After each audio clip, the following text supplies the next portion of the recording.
जहां अब आपको एक सनसनीखेज डबल मर्डर के बारे में बताते हैं, जिसका खुलासा कासगंज पुलिस की जांच में हुआ है। संग कर देने वाली इस कहानी की शुरुआत बीते साल जुलाई में एक शख्स की गुमशुदगी से जुड़े मामले के साथ हुई थी और फिर इसका कनेक्शन पुलिस में होमगार्ड रहे एक शख्स की लाश मिलने से जुड़ गया।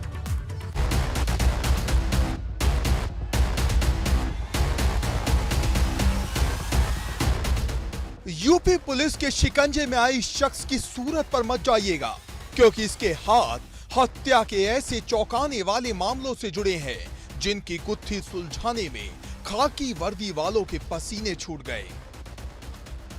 सन्न कर देने वाली इस डबल मर्डर की दास्तां का खुलासा हुआ तो हड़कंप मच गया। दरअसल जुलाई 2021 में एक युवक के लापता होने का मुकदमा दर्ज किया गया। कासगंज पुलिस तब से चांद मियां नाम के इस युवक की तफ्तीश में जुटी हुई थी, लेकिन कोई सुराग नहीं मिल रहा था। इसी दरमियान नवंबर 2021 में कासगंज कोतवाली इलाके के ढिलावली में एक होमगार्ड की गोली मारकर हत्या कर दी गई। कासगंज पुलिस होमगार्ड की हत्या की गुत्थी सुलझाने में जुट गई। होमगार्ड की हत्या की गुत्थी सुलझाते हुए पुलिस लगातार खुलासे की ओर बढ़ रही थी कि इसी हत्या की गुत्थी सुलझाने में जुलाई महीने में चांद मियां नाम के युवक के लापता होने के दर्ज केस की परत भी पुलिस के हाथ लग गई। खुलासा हुआ आरोपी पुत्तू की बेटी के संबंध चांद मियां के साथ थे, जिस पर आग बबूला पुत्तू ने पुलिस में होमगार्ड रहे बुद्ध सेन के साथ मिलकर उसकी हत्या को अंजाम दिया। फिर इसी बुद्ध सेन के अवैध संबंध पुत्तू की पत्नी के साथ बन गए। यही बात उसे नागवार गुजरी और उसने बुद्ध सेन को खेत में बुलाकर उसकी हत्या कर दी।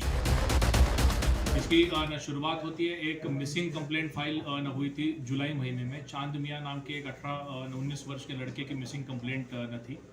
उसी के करीबन 2 महीने बाद बुद्ध सेन नाम के होमगार्ड पुलिस में होमगार्ड था, उसकी जो है वो डेड बॉडी पुलिस को प्राप्त हुई थी, मिली थी, जिसको गोली लगी हुई थी, गोली लगी हालत में।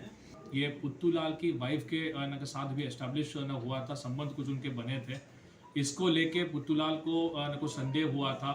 पुत्तू लाल और उसकी पत्नी ने मिलके इनको बुद्ध सेन को अपने खेत पे बुला के उसकी गोली मारकर हत्या की। दोनों के खेत जो है वो बिल्कुल अगल बगल में सटे हुए हैं। इस तरीके से 2 मर्डर केसेस का यहाँ पे जो है वो खुलासा था। कासगंज कोतवाली इलाके में हुई होमगार्ड की हत्या का राज पुलिस के लिए चुनौती था, क्योंकि लगभग 5 महीनों तक पुलिस के हाथ कुछ नहीं था। लेकिन कासगंज पुलिस लगातार इस पर काम करती रही। मुखबिर और पुलिस को मिलते सुराग होमगार्ड के हत्यारों तक पहुंचने में जरिया साबित हुए। अब गिरफ्तारी के बाद जेल की सलाखों के पीछे पहुंच चुका पुत्तू अपने गुनाह को एक एक कर कबूल रहा है। Bureau report, ABP Ganga.